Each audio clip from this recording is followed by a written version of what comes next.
Welcome to the podcast. Today we're diving into one of the biggest challenges for English learners around the world, the habit of translating everything from your native language into English. This habit can slow you down, lead to awkward phrasing, and make it hard to speak naturally. Our goal is to help you move away from this habit so you can start thinking directly in English. That's when speaking becomes smoother, faster, and more confident. In many countries, English is taught mainly through textbooks, grammar drills, and translation exercises. That's a good foundation, but it's not enough.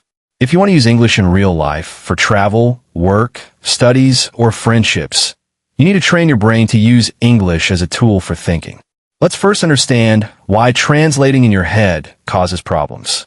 When you hear or think in your native language, then try to turn it into English, you go through several mental steps. First, you understand the sentence in your own language. Then, you try to find the English words. Then, you rearrange the grammar to match English. Only after all that can you speak.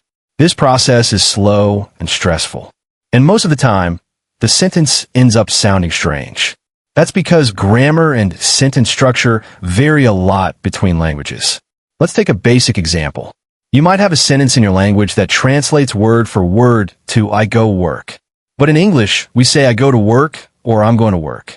Without knowing this natural expression, your sentence might sound unnatural, even if each word is correct. Thinking in English allows you to skip the translation step. You just know what sounds right because your brain gets used to English structure. So how we train the brain to think in English? It's not magic. It's a habit, and you can build it with small steps every day. Start by labeling your environment. Look around your house and say the names of things in English. Table, chair, door, phone, keys, mirror, TV. Whenever you see these objects, say their names in your mind in English. You can even write sticky notes with English words and put them on the objects. This helps you connect English directly to what you see. Next, try using internal monologue, talking to yourself in your head in English. You can do this throughout the day. For example, when you wake up, I'm getting out of bed now. When brushing your teeth, I need more toothpaste. When you're hungry, what should I eat? If you don't know how to say something, try using simple words to describe it instead of switching to your native language. For instance, if you don't know the word kettle, just say the thing I use to boil water. This trains your brain to keep thinking in English even when vocabulary is limited. If full sentences feel difficult, start with short phrases. Tired. So hungry. Where's my phone? It's okay to be simple. Over time, your phrases will naturally get longer and more complete. You can also choose one part of your daily routine and commit to thinking in English during that time. For example, your morning routine. When you wake up, time to get up. In the kitchen, let me make coffee. Getting dressed. Which shirt should I wear? These small thoughts help your brain stay in English mode. When you forget a word, don't stop. Don't immediately translate in your mind.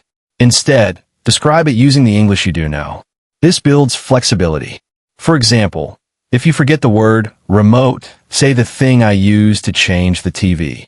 That's still communication, and it keeps your brain thinking in English. One powerful tip is to think visually. When you think in your native language, your brain often sees the word written in your language. But when you think in English, try to see the object or action instead of the word.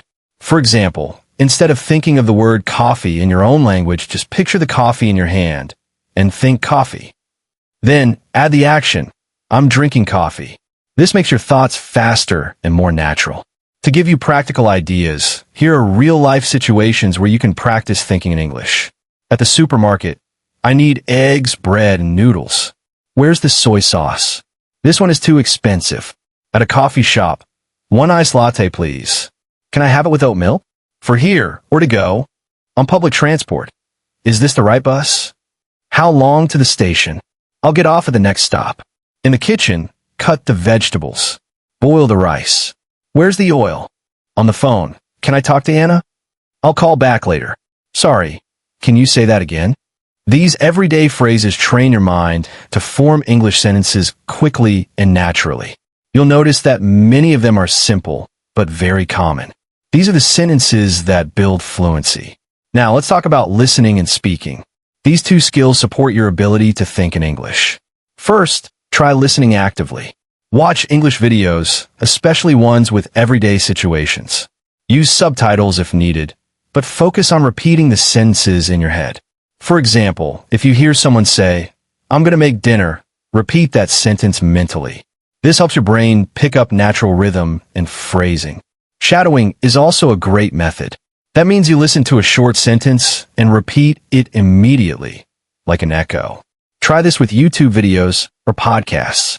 Pause after each sentence and say it aloud.